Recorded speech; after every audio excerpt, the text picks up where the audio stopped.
प्राप्त करे पिता। और आज पिता मैं जो वचन लाई हूँ पिता, आप मुझे बांटने में मदद करें मेरे प्रभु। हालेलुया। मेरे पिता परमेश्वर, मैं प्रार्थना करती हूँ पिता, कितने लोग हैं पिता जो लाइव में नहीं जुड़ पाते हैं पिता, उनकी आप मदद करिए ताकि वो लाइव में जुड़ सके पिता, ताकि वो परमेश्वर के वचन पे आगे बढ़ सके पिता। उनके जीवन में घटी है तो पिता उनको बड़ी दीजिए पिता। उनके जीवन में हर एक किसी भी चीज़ की घटी ना होने पाए।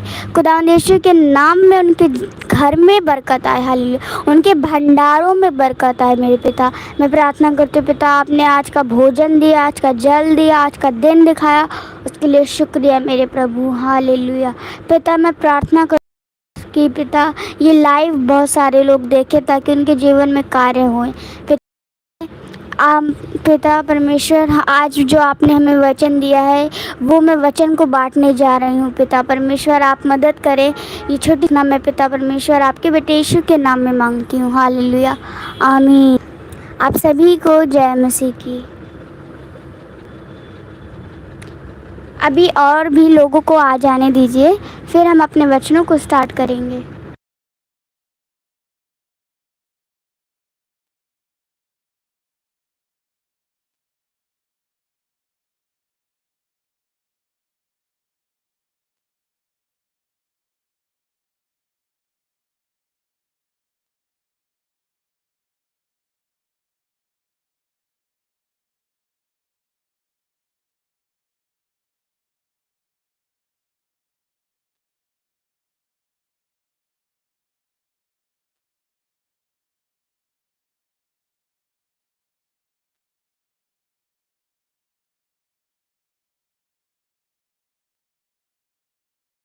मत्ती अध्याय 6 में देखिए, अध्याय 1 में लिखा है, देखिए, सावधान रहो, तुम अपनी धार्मिकता के कार्य मनुष्य को दिखाने के लिए ना करो, अन्यथा अपने स्वर्गीय पिता से कोई भी प्रतिफल प्राप्त ना करोगे। हालेलुया। इसमें कहा गया है कि सावधान रहिए आप लोग, कि जैसे कि दूसरों की बातों में आपको नहीं आना है कि तुझे परमेश्वर में क्या मिल रहा है, तुझे तो चंगाई मिली ही नहीं है, फिर तू क्यों जाता है, क्यों जाती है, तुझे कब चंगाई मिलेगी, ये सब झूठ है। आप अगर ऐसे लोगों की बातों में आ जाते हैं तो परमेश्वर आपको कोई भी प्रतिफल नहीं देगा।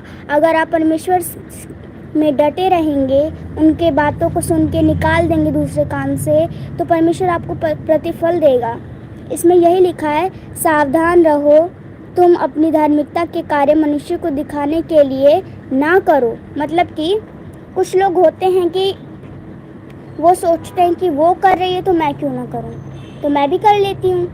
तो वो लोग दूसरों को दिखाने के चक्कर में अपने परमेश्वर को छोड़ देते हैं। इसी कारण परमेश्वर उनको प्रतिफल नहीं देते हैं। फिर लोग कहते हैं कि परमेश्वर ने हमें कुछ नहीं दिया है। तो जब आप परमेश्वर को नहीं मानेंगे तो परमेश्वर आपको कैसे देंगे? तो इसमें यही कहा गया है, देखिए, ये मत्ती रचित सुसमाचार अध्याय 6 का पहला पद है ये। तो इसमें परमेश्वर ने यही कहा है कि आपको दूसरों के बातों पे नहीं लगना है, बल्कि अपने परमेश्वर पे भरोसा रखना है, ताकि परमेश्वर आपको प्रतिफल दे पाए, है ना। होते हैं कि परमेश्वर में रहते हैं लेकिन प्रार्थना किसी और की करते हैं, पूजा किसी और की करते हैं। तो जब आप एक व्यक्ति के लिए प्रार्थना नहीं कर सकते तो आप दूसरे में कैसे बढ़ेंगे?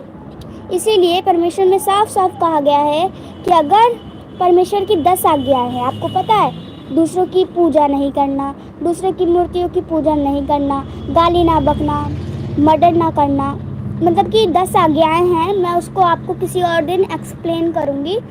तो आइए देखिए, इसमें यही कहा गया है कि सबसे पहले आपको अपने आप को सुधारना है, फिर आपको परमेश्वर प्रतिफल देगा। और ऐसा प्रतिफल देगा जो लोग आपको बोल रहे थे ना, वो देखते रह जाएंगे।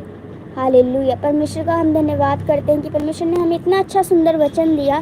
तो आइए हम दूसरे वचन पे जाते हैं। रुकिए।